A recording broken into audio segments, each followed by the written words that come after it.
Hi guys, so today is this video is about a foreigner millionaire to homeless in the Philippines. So his name is Henry. I just saw it from one of the blogger, uh, expat in the Philippines. Um, so his story was Henry was from Belgium original, and then he some reason he his grandfather was a wealthy businessman in oil business selling like cooking oil, and when he sold the business, and Henry inherited like $1 million from his grandfather. Since this is also one of the things that I know these things because I worked for many since I came here to US. I've been working for the rich people, so I know that kind of those story. Those people that did not work, they just inherit from the family, or living on the trust. They don't care. They just like when they got the money, they just happy spend like crazy. Um, I'm not saying Henry is like that, but it's almost. I don't want to judge Henry, but I'm going to tell the story, and then you, the viewer, be the judge, and then so he inherited 1 million, and so he went to the Philippines and met a Filipina, and they have to start a relationship for 30 days, and he decided to marry her, and she tried to marry her, but the parent doesn't approve the marriage. I'm also thinking this is because maybe Henry, as we can see in the photo on the thumbnail, is an older gentleman. I'm just guessing how old is Henry on this photo. I would say in the 60, could be 70, you know, around there. And then so the wife probably is a young Filipina. The wife has a big family. She was one of the nine sibling in the family. The parent doesn't, didn't agree to, for the relationship, because the parents want the daughter to marry a doctor, because she is like a breadwinner of the family. I still the story doesn't, very uh, this is like kind of complicated. I wish the interviewer would go into much deeper, about interviewing Henry, but I just have to take it what I can get. Um, so since the parents were disagreeing, so they have to do a secret marriage. So they have to go through, through the like underground, and they have to go through help of NBI, and they have to, and they got married secretly. And then after that, what happened? Let me see my note. And the wife got pregnant, so they were living together as a couple for 7 years, and now he's broke. So Henry blew his 1 million in 7 years. All right, folks. And then what happened is he said, they were fine, and then according to Henry, he doesn't blame the wife. He blamed the family. He should have he should have investigated more about the family, because the family, I think the mother was an OFW working, or maybe previously, because he said he find out like after 5 years, he find out that the mother-in-law has some kind of a trouble in Saudi Arabia for stealing. Uh, I don't know if the mother went to jail or not, but that's what according to Henry. Every time they get into something, Henry tried to reveal something, and then it got cut off. So I was kind of irritated. I wish I wish the interview would be much smoother, that like a follow-up question, but it just got cut off, and we don't know what happened to the mother or something. I mean the mother-in-law. And then the father-in-law also decided that to come live with them, and the father-in-law is an alcoholic. That's all he's doing is drinking, and I think that's, according to Henry, it's become a problematic, because when they got married at the same time, Henry decided that he wants to go to the business. He wants to open a bakery, Italian American type bakery, a bake shop. So that is, he invested. Assuming he invested a lot of money there, and also he buys some, nice, I think, like a car and also motorbike. So that's how if you want to blow your money. I have said it, share it on my video to my viewer, and my advice to the expat. Once you are right in your retirement age, or you're let's say in your late 50 to early 60, don't do nothing. Okay, if you have saved money, just enjoy your life. Can you imagine, if you have the 1 million? I mean, I'm just going to show you something here. He blew it in 7 years. So I'm going to show you something, a simple math here. How to blow up 1 million, right? If you spend 50,000 a year, this is in dollar. Uh, so if you spend 50,000 a year, you will need 20 years to blow up 1 million, right? So you can have a good life. I think you can have a good life, with 50,000 a year. Um, I don't know. I just assuming that it's kind of odd that Henry doesn't have any like retirement fund from Belgium. Let's assuming that he doesn't have any. He only got the 1 million, right? But if he just forget the business, he just live modestly, he can have a good lifestyle, spending 50,000 a year, and he can live like that kind of lifestyle for 20 years. Instead, he went on business and he blew it in 7 years. And as a story told, the blogger met him. He was sleeping on the street. He was homeless. He even mentioned that he was sleeping next to the garbage for 9 months, and until a Filipino, actually a police officer, saw him and then kind of helped him, bring him to the barangay, and gave him a job as a clerk, paying about 3,000 a month. I think it's 3,000 a month. Again, it doesn't specify it's a month or weekly, but because he was complaining, it's only 3,000. So I'm assuming maybe it's a 3,000 a month.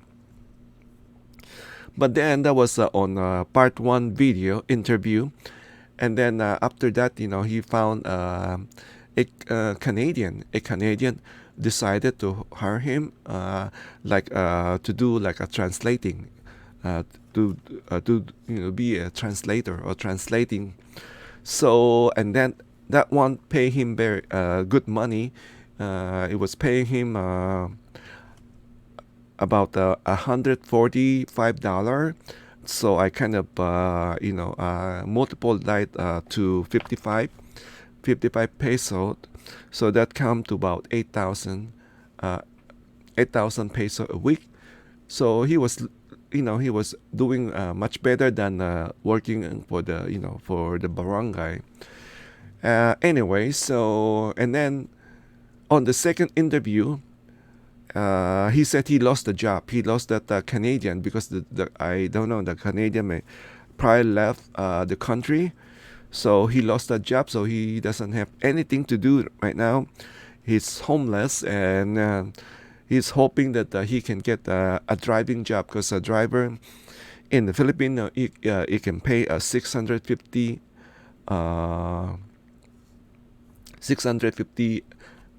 a day. So he was looking for that one, but given his age right now, and also being a foreigner, that might be not feasible. So he is in a tough position right now, and the blogger is trying to help Henry to see if anyone to donate money. I really think that Henry should go back to Belgium as just like expat broke expat John. He should go back to his country because what is if you have if you have if you're broke, you have no money. Why hang around in the Philippines or in a different country? You should go back to where you came from.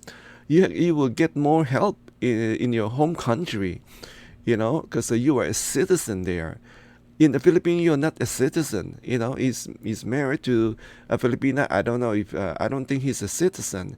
He probably got some residency, but you're not a citizen. And besides, like I said, I mean, Filipino citizens have a hard time to get help from the government, let alone foreigners. So let's not kid ourselves. That's the only solution was for you to go back to your home country. All right. So you know, and then they have again going back to Henry's story. He was with this Filipina, but now they're separated because again, if you don't have money, you are old foreigner. You're old fart foreigner. Your young Filipina will dump you in a heartbeat. So now they're separated. They have children together. It just this is just I don't know. Hopefully expat, if you're watching, you need to you need to pay attention to these things. Uh, See, that's a problem right there. Let me see my note again. Yeah, I mean, so let me see if I have any more here. Uh, yeah, that's the I think we it's hard didn't get much from the Henry story except I tried to pick up pieces what he's saying, but it's just heartbreaking to see this man uh, blew a 1 million peso. I mean, not peso, dollar. I really hate when something like that happen. I played the lottery, and then when every time I heard the story that a lottery winner blew up millions of dollar, I want to just like not to give them sympathy, but hit them in the head. Like, what the heck you doing? How do you blew like some of them blew like 50, 100 million. It's just crazy, mind-boggling. But this is what happened when you did not work hard for your money. You can blow it easily, and as we have seen it, I seen it too many times. People just like some wealthy people, the kids, because they were given a trust fund, they just go blew it. They go on drugs, they go drinking, they chase women, you know. So there you go. If you like that kind of lifestyle, hey, go for it. And expect like to be on the street in a couple of years. But if you wanna be conservative, look for a real Filipina, a good Filipina, and like I said, take time. Don't just like you find your Filipina, because she look cute. She look like she, what do you call that? You I don't know, the guy's terms, you think that, you don't want to lose her or something like that. You just want to tie her right away. I don't know what you're thinking. You're up for a disaster. You should take your time and get to know your Filipina, and probably at least couple of years, because if you're on that or like Henry, age, you are thinking that you want to have a lifetime commitment, and you have to think about it though. Do you really think that a young woman would really uh, wants to be with you? I mean, if you say you're 65 and you find 18 years old and 19 years old, do you really think that 18 years old, 19 years old would really love to to have sex with a 65 years old man, and to be to take care of you when you get older, to take care of your diaper or whatever? You really think so? I mean, let's be real, right? So you need to really take the time to make sure that you're finding a good person, not looking at your outside things, your age, but you want to look somebody that they're looking for a partner for a long terms. And this thing takes time, and this thing it's like a marriage. It takes time to get to know each other, and then when things most of the things that fall apart is when you have a problem, when you encounter a problem. That's where things will fall apart. So you have to be very take it slowly. Don't rush it. If that Filipina cannot wait, hey, there's 10 more, or maybe there's 100 more. You don't need to rush it. So that's just my take. Again, just so sad to see that again, we don't know how he blew it. It's so disappointing. I will put the link below and you can watch it. And I just have to warn you, you might get disappointed, and you might get frustrated. It's like it's just a bad interview. I mean, I cannot blame, because it's not easy to interview people also. Like I said, if you see me before, I was so bad. I make a video, I have to make like oh my goodness, one video I have to make like a 30 to 40 takes. And right now, this channel, my channel, I just block whatever I want to block. And I this is like a practice. I was just practicing. So it's not about money. It's not about money. That's why I don't ask people, like, oh, please to like, share, comment, subscribe. I don't do that. And I don't try to say, hey, you know what, I want to sell you a T-shirt, or I want to start a membership, or like I'm going to put a PayPal, in case people want to support me. I don't do that, because like right now it's just a passion, it's just a practice for me, and I'm just very, even I was very happy for myself that I can do a blog, a talking head, tell you a story. And I plan to do that when I retire. And then once I retire, when I start to travel, like going back to the Philippines, I give you more, because I know the country well. I'm from the Philippines, and I can get into more in detail. I like to do this type of interview also, directly with the people, be the boots on the ground, for you guys. So anyway, let me know your thought on Henry, or somebody like just blew $1 million. This is in dollar in 7 years. Thank you all for watching. Take care and stay safe, and God bless.